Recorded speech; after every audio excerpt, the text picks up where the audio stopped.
Hello বন্ধুরা, আজকে এই বাংলিশ ফান ইউটিউব চ্যানেলে যে বিষয়টি আলোচনা করব সেটির নাম হচ্ছে প্যান্ডোরা। গ্রিক মাইথোলজি থেকে এই প্যান্ডোরা ব্যাপারটি আলোচনা করব। In mythology, Pandora myth is a kind of theodicy. থিওডিসির মানে হলো ভিন্ডিকেশন অব গড।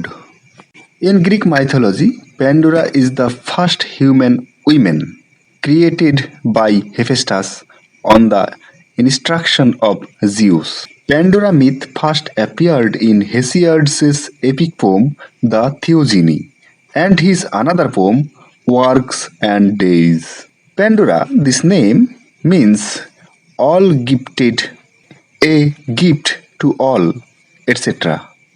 বাইবেলে আছে ইভ আর অ্যাদামের কথা। ঈশ্বর পৃথিবীর প্রথম দুজন মানুষ সৃষ্টি করলেন, একজন পুরুষ অপরজন নারী। ঈশ্বর অ্যাডাম আর ইভকে বলেছিল যে জ্ঞান বৃক্ষের ফল তোমরা কখনোই খেও না। যেদিন ওই ফল তোমরা খাবে তোমাদের পেটে যাবে, তোমাদের সমস্ত সারল্য, ইনোসেন্স নষ্ট হবে। ওই গাছ হলো ফরবিডেন ট্রি। ওই ফল খেলে হাজারো কুলক্ষণ তোমাদের চেতনায় মিশে যাবে। স্বর্গের পবিত্রতা চলে গিয়ে পৃথিবীর মলিনতা তোমাদেরকে স্পর্শ করবে। আদম অক্ষরে অক্ষরে পালন করে চলল সাবধানবাণী। জ্ঞান বৃক্ষের ফল যেদিকে আসে আদম সেদিকে যায় না, কিন্তু ইবের মনে কৌতূহল বাসা বেঁধেছে।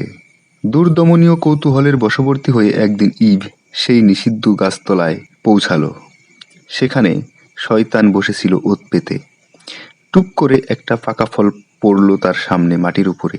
ইভ লোভ সামলাতে পারল না, না পেরেই ফলটাতে কামড় বসিয়ে দিল। আদমকেও তা খাওয়ালো। এভাবেই সব শেষ হলো। স্বর্গীয় নির্মলতা চলে গেল এক মুহূর্তে। রোগ, শোক, জরা ব্যাধি, মৃত্যু ছেয়ে ফেলল মানুষের জীবন। বাইবেলে বর্ণিত প্রথম নারী মানুষের দুঃখের কারণ হয়ে থাকলো সারা জীবন ধরে, অনন্তকাল ধরে। তাই এখনকার দিনে প্রচলিত একটা প্রবাদ আছে যে মেয়েরাই যত নষ্টের মূল। যে জাতি আমাদের মাতৃরূপা তারাই আবার ছলনাময়ী। কাব্যে, সাহিত্যে যুগে যুগে নারী পুরুষের দুর্ভাগ্যের কারণ হয়ে দাঁড়িয়েছে এই মহিলা। ধ্বংস হয়েছে কত দেশ, কত সমাজ, কত জাতি মহিলাদের কারণে। তাই বুঝি শেক্সপিয়র একবার বলেছিলেন, ফ্রেলটি দাই নেম ইজ উইমেন। নারী, তুমি ছলনাময়ী। নারীদের সম্পর্কে এসব নেতিবাচক মনোভাব কথাবার্তার উদ্ভবের সাথেই জড়িয়ে রয়েছে মিথিক্যাল কাহিনী। গ্রিক পুরাণে এমনই আর একজন নারীকে আমরা পাই, যিনি মানুষকে মানুষ আর দেবতাকে দেবতা বানিয়েছিলেন। মানুষ আর দেবতাদের মধ্যে এক প্রভদ রেখা টেনেছিলেন চিরকালের জন্য। রোগ, শোক, জরা ব্যাধি আর মৃত্যু বাসা বাঁধল মানুষের দেহে। দেবত্ব বিনষ্ট হলো। দেবতারা চলে গেলেন নাগালের বাইরে। গ্রিক পুরাণে বর্ণিত সেই নারীর নামটি হচ্ছে প্যান্ডোরা। পৃথিবীতে প্রথম যে নারীকে পাঠিয়েছিলেন দেবরাজ জিউস মানুষের জীবনে দুঃখ আনতে, তিনি হলেন এই প্যান্ডোরা। পৃথিবীর সবচেয়ে প্রাচীন নারী আর্থের গর্ভে জন্মেছিলেন শত শত পুত্র। এদের পিতা ইউরেনাসের ভয়ে জননী আর্থ তার পুত্রদের স্থান দিয়েছিল আপন শরীরের গোপন অন্ধকারে।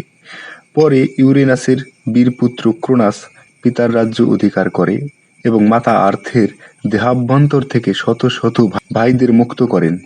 পৃথিবীতে এরা এক নতুন জাতি হিসেবে পরিচিত হলো। এই জাতির নাম হলো টাইটান। এই টাইটানদের বংশে জন্মগ্রহণ করেন এক মহাপুরুষ, তার নাম ছিল প্রমিথিয়াস। প্রমিথিয়াসের দৈহিক শক্তি এবং ধারালো বুদ্ধি দেবতাদের থেকে কিছু কম ছিল না। সেই কারণেই তিনি ছিলেন দেবতাদের ঈর্ষার কারণ। প্রমিথিয়াস আজকে যা ভেবে রেখেছেন দেবতারা তা ভাবতেন আগামীকাল। এমনই ছিল সেই প্রমিথিয়াসের দূরদর্শিতা। দেবতারা ভাবলেন, যদি এমন দূরদৃষ্টি সম্পন্ন সুচতুর ব্যক্তি থাকেন তাহলে দেবতাদের আসন দুর্বল হয়ে পড়বে, যে কোনো মুহূর্তে ভেঙে পড়বে। দেবতারা প্রাধান্য হারাবে মানুষের কাছে।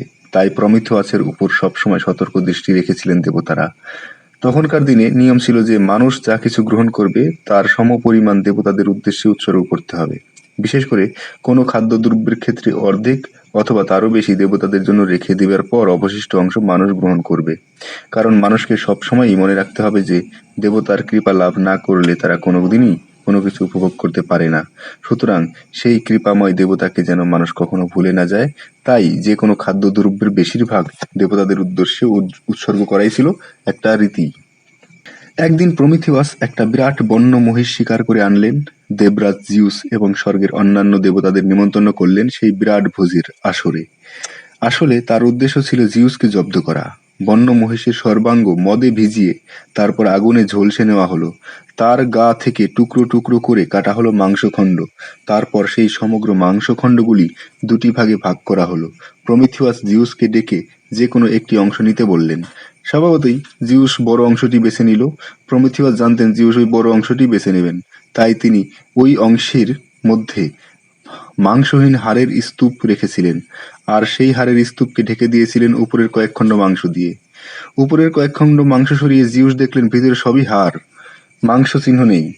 সুতরাং জিউস রেগে গেলেন। মানুষকে উচিত শিক্ষা দেবার জন্য তিনি সংকল্প করলেন। তিনি ঠিক করলেন, যে অগ্নির সাহায্যে মানুষ বনের পশুকে খাদ্যদ্রব্যে পরিণত করেছে, সেই অগ্নিকে ফিরিয়ে নিয়ে যাবেন তিনি স্বর্গে। মানুষ ভুলে যাবে আগুনের ব্যবহার। আগুনের অভাবে বন্য পশুর মতো কাঁচা মাংস আহার করবে মানুষ। বনের পশুর সঙ্গে মানুষের আর কোনো প্রভেদ থাকবে না। বন্ধুরা, এখানে মনে রাখতে হবে যে this fire is the symbol of knowledge, knowledge of fire. সেই নলেজ, সেই ফায়ার দেবতারা আটকে রাখলেন স্বর্গে, মানুষকে বঞ্চিত করলেন। পৃথিবী থেকে আগুন লুপ্ত হলো। আগুনের অভাবে মানুষ যে দিনের পর দিন না খেতে পেয়ে শুকিয়ে মরল। পৃথিবীর বুকে নেমে এলো অন্ধকার। মানুষের দুঃখে কাতর হলেন প্রমিথিয়াস। এই অন্ধকার হচ্ছে মানুষের অজ্ঞতা। মানুষের মধ্যে অজ্ঞতা ছেয়ে গেল, কারণ জ্ঞানের আলো দেবতারা স্বর্গে আটকে রেখেছে। স্বর্গে গিয়ে জিউসের গোপন আস্তানা থেকে আগুনকে এনে মানুষের কাছে দিয়েছিলেন এই প্রমিথিয়াস। প্রমিথিয়াস মানুষকে স্বাধীনতা দিতে চেয়েছিল, মানুষকে জ্ঞান দিতে চেয়েছিল। জিউস আবার হেরে গেলেন প্রমিথিয়াসের বুদ্ধির কাছে। আগুন ফিরে পেয়ে মানুষ আবার সুখের মুখ দেখল। প্রমিথিয়াসকে দেবতার আসনে বসালো মানুষ। মানুষের জ্ঞান চক্ষু খুলল, কিন্তু মানুষ তার সেই ইনোসেন্স, পিউরিটি হারালো। এমন অভাবনীয় ব্যাপার ঘটতে দেখে জিউস আবারও রেগে গেলেন। তিনি ছলে বলে কৌশলে মানুষকে দুঃখের সাগরে নিক্ষেপ করতে চাইলেন। প্রমিথিয়াসের চতুর মন দেবতার উদ্দেশ্যের সন্ধান পেল। তিনি জানতেন যে দেবতাদের ক্রোধ তার এবং তার পরিবারের অন্যান্য লোকের মধ্যে নেমে আসবে এই পৃথিবীর বুকে। সবাইকে তিনি দেবতাদের কাছ থেকে উপহার গ্রহণ করতে না করলেন। প্রমিথিয়াসের ভাই এর নাম ছিল এপিমেথিউস। সে ছিল প্রমিথিয়াসের ঠিক উল্টো। প্রমিথিয়াস যত ছিল চালাক এবং মেধাসম্পন্ন, এপিমেথিয়াস ছিল ততোধিক বোকা এবং হাবা কালা সরল। প্রমিথিয়াস বুঝতে পারলেন জিউস এপিমেথিউসের মাধ্যমে পৃথিবীতে দুঃখের তুফান বইয়ে আনবেন। এপিমেথিয়াসকে বারবার সাবধান করা সত্ত্বেও যা ঘটার তা তো ঘটবেই। প্রমিথিয়াসের জাগ্রত দৃষ্টি মানুষকে বাঁচাতে পারেনি। এদিকে দেবরাজ জিউস দেবশিল্পী হেফেস্টাসকে বললেন যে মাটির একটি সুন্দর মূর্তি নির্মাণ করো। দেবরাজের নির্দেশে একটি সুন্দর মূর্তি তৈরি করলেন হেফেস্টাস। স্বর্গের দেবীরা একে একে সেই মাটির মূর্তির উপর অর্পণ করলেন স্বর্গের বৈভব এবং অলঙ্কার। অবশেষে জিউস সেই মূর্তিতে প্রাণ দিলেন। এক অভূতপূর্ব জীবন সৃষ্টি করলেন জিউস। নামকরণ করলেন নারী। পৃথিবীর মানুষ তাকে পরবর্তীতে জানবে প্যান্ডোরা নামে। মানুষের জীবনে দুঃখ আনবে এই নারী, আর এই দুঃখের সঙ্গে বয়ে নিয়ে আসবে স্বর্গের রূপ লাবণ্য এবং প্রাণে প্রেমের জোয়ার। পুরুষের কলঙ্ক, তবুও সে হবে আকাঙ্ক্ষিত। জিউস প্যান্ডোরার হাতে দিলেন একটি সুন্দর রত্নখচিত বাক্স। তাকে বারবার নিষেধ করে বলে দিলেন যে ওই বাক্সের ডালা কখনো খুলো না। আর প্যান্ডোরার হৃদয় ভরে দিলেন প্রেম, ভালোবাসা আর কৌতূহল দিয়ে। তারপর প্যান্ডোরাকে নামিয়ে দিলেন পৃথিবীর বুকে। জিউসের দেওয়া বাক্স হাতে নিয়ে প্যান্ডোরা নেমে এলেন পৃথিবীতে, এপিমেথিউসের প্রাসাদে। অপরিণামদর্শী এপিমেথিউস প্যান্ডোরার রূপের সব কথা ভুলে গেলেন প্রমিথিয়াসের সাবধানবাণী। সে রূপে পাগল হয়ে উঠল। দেবতার দান গ্রহণ করলে ঠকতে হবে, একথা তার মনে এলো না। প্যান্ডোরার ভুবন ভোলানো রূপ দেখে সে তাকে নিজের প্রাসাদে রেখে দিল। এপিমেথিয়াসের প্রাসাদে সুখে দিন কাটাতে থাকলো প্যান্ডোরা। জিউস প্রদত্ত সেই রত্নখচিত সুন্দর বাক্সটা বারবার দৃষ্টি কেড়ে নেয় তার। বাক্সটা তাকে যেন কোনো অদৃশ্য টানে টানতে থাকে। প্যান্ডোরা কাছে যায়, বাক্সটার সমস্ত অঙ্গে হাত বোলায়, কোলের উপর টেনে নেয়, নেড়ে নেড়ে শুনতে চেষ্টা করে যে ভিতর থেকে কোনো শব্দ আসছে কিনা। আর ঠিক তখনই বোবা বাক্সটা যেন কথা বলে ওঠে, শত কণ্ঠে কথা বলে ওঠে, ফিসফিস কথা বলে ওঠে, তবুও স্পষ্ট শুনতে পায় না প্যান্ডোরা। কারা যেন ভিতর থেকে আকুল স্বরে তাকে বলছে, আমাদের ছেড়ে দাও, মুক্তি দাও। বন্ধ অবস্থায় থাকাতে আমাদের প্রাণ যায়, প্যান্ডোরা দয়া করো, তুমি আমাদেরকে খুলে দাও। প্যান্ডোরার বুকের মধ্যে কৌতূহল আরো বেশি করে দানা বেঁধে ওঠে। প্যান্ডোরা বাক্সের ডালার দিকে হাত বাড়ায়। কে যেন তাকে বুকের মধ্যে হাতুড়ির ঘা মারে এবং তাকে বলে, এটা খুলে দাও। জিউসের সাবধানবাণী মনে পড়ে তার। প্যান্ডোরার হাত ফিরে আসে, সে খুলতে পারে না। শরীরের মধ্যে গুটিয়ে যায় তার কৌতূহল। প্যান্ডোরা ভাবতে থাকে, ভাবতে ভাবতে বুকের উপর বাক্সটা নিয়ে কখন যেন সে ঘুমিয়ে পড়ে। এইভাবে দিন কাটতে থাকে প্যান্ডোরার। একদিকে এই বাক্সটা, অন্যদিকে জিউসের নিষেধাজ্ঞা, অন্যদিকে প্যান্ডোরার অবাধ কৌতূহল। শেষ পর্যন্ত কৌতূহলেরই জয় হলো। একদিন প্যান্ডোরা বাক্সটা কোলে নিয়ে বসে থাকতে থাকতে আবার সেই ফিসফিস করে শব্দ শুনতে যেন সে পেল। প্যান্ডোরা কৌতূহলের বশবর্তী হয়ে সেই বাক্সের ডালাটা উঁচু করে ধরল। বাক্সটা খুলে গেল। হৈ হৈ শব্দে বাক্সের মধ্যে থেকে বেরিয়ে পড়ল একরাশ দুর্বৃত্তি, পৃথিবীর পাপ আর কুলক্ষণগুলো। ওরা প্যান্ডোরাকে কামড়ালো, আঁচড় মারলো, ক্ষতবিক্ষত করলো, প্যান্ডোরার সারা দেহ বিক্ষত করে দিল। ভয়ে আর অসহ্য যন্ত্রণায় প্যান্ডোরা তাড়াতাড়ি বাক্সের ডালা ফেলে দিল। কিন্তু তখন সব পরিষ্কার, সব বেরিয়ে গেছে। সবাই উড়ে বেরিয়ে গেছে বাইরে, ছড়িয়ে পড়েছে পৃথিবীর বুকে, আকাশে বাতাসে, মানুষের সংসারে।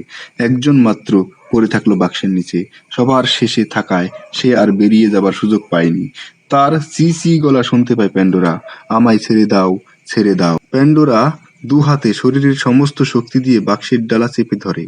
যারা বাক্স থেকে ছাড়া পেয়ে বেরিয়ে পড়লো তারা হলো রোগ, শোক, জরা, ব্যাধি, মৃত্যু, আরো শত শত কুবৃত্তি। তারা এসে বাসা গড়ল মানুষের দেহে, মনে, পৃথিবীর সংসারে। মানুষের মনে পাপ ঢুকলো, শরীরে চিরবসন্ত বিদায় নিল অলক্ষ্যে। প্যান্ডোরার কৌতূহল মানুষকে রিক্ত করে দিল, মানুষকে দুঃখী করে তুলল। শোকে কাতর হলো মানুষ, ব্যাধি মানুষকে কষ্ট দিতে থাকলো, জরা তাকে পঙ্গু আর অথর্ব করলো, আর মৃত্যু এসে নিয়ে গেল কোনো অচিন দেশে। জিউস এইভাবে মানুষকে শাস্তি দিলেন। অনন্তকাল মানুষ সে শাস্তির বোঝা মাথায় নিয়ে চলেছে, যুগ থেকে যুগান্তরে। কিন্তু মন্দের মধ্যেও কোথাও যেন একটু ভালো গা ঢাকা দিয়ে থাকে, একটু আলো যেন দেখা যায়। তাই বাক্স ভর্তি এর মধ্যে একটুখানি সু চলে এসেছিল। বোধহয় জিউসের অজান্তেই তা চলে এসেছিল। প্যান্ডোরার হাতে সে চাপা পড়ল বাক্সের মধ্যে। সে হলো আশা, হোপ। আশা ওই বাক্স থেকে ছাড় পায়নি। বাক্সবন্দী হয়েছিল সে প্যান্ডোরার হাতে। তারপর থেকে মানুষের বুকের মধ্যে তার টিম টিম দীপশিখাটি জ্বালিয়ে রেখেছে আশা। তাই কালো অন্ধকারেও মানুষ আশার আলো দেখতে থাকে, হাল ছেড়ে দেয় না। শোকে কাতর হয়েও মানুষ সুখের আশায় বুক বাঁধে। ব্যাধিতে আক্রান্ত হলে সুস্থ হওয়ার আশা ছাড়ে না। মরতে বসেও আশা করতে পারে বোধহয় এই যাত্রা বেঁচে যাবে।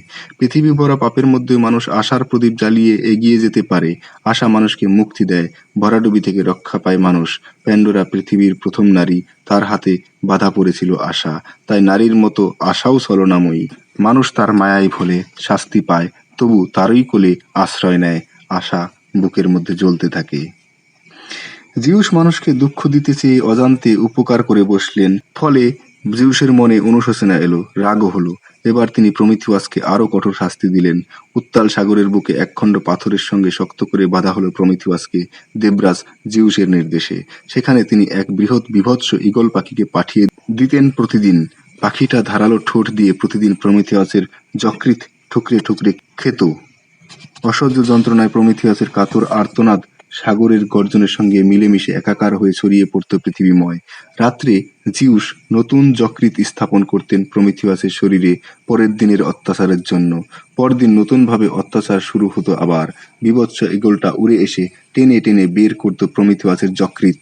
অত্যাচার চলত সমস্ত দিন। এইভাবে দিনের পর দিন। অবশেষে জিউস পুত্র হারকিউলিস এসে উদ্ধার করে প্রমিথিয়াসকে। এই হারকিউলিস উদ্ধার করা ব্যাপারটি নিয়ে পিবি শেলি একটি কবিতা লিখেছেন, একটি বই লিখেছেন, তার নাম প্রমিথিয়াস আনবাউন্ড। সেখানে দেখা যাচ্ছে হারকিউলিসকে পাঠানো হচ্ছে প্রমিথিয়াসকে মুক্ত করার জন্য। জিউসের দুর্দান্ত ঈগল পাখিটাকে হারকিউলিস হত্যা করে এবং সেন্টর জাতির ধার্মিক পুরুষ কাইরন প্রমিথিয়াসকে অমরত্ব দান করেন। চতুর্থ অভিযানে হারকিউলিস সেন্টর জাতির সর্বশ্রেষ্ঠ পুরুষ সুবুদ্ধিসম্পন্ন ধার্মিক কাইরনের দেহে তীর নিক্ষেপ করে। কাইরন ছিলেন দেবরাজ জিউসের প্রিয় পাত্র এবং দেবতার বরে অমর ছিল সে। কিন্তু হারকিউলিসের বিষাক্ত তীরের আঘাতে অসহ্য যন্ত্রণায় কাতর হয় কাইরন।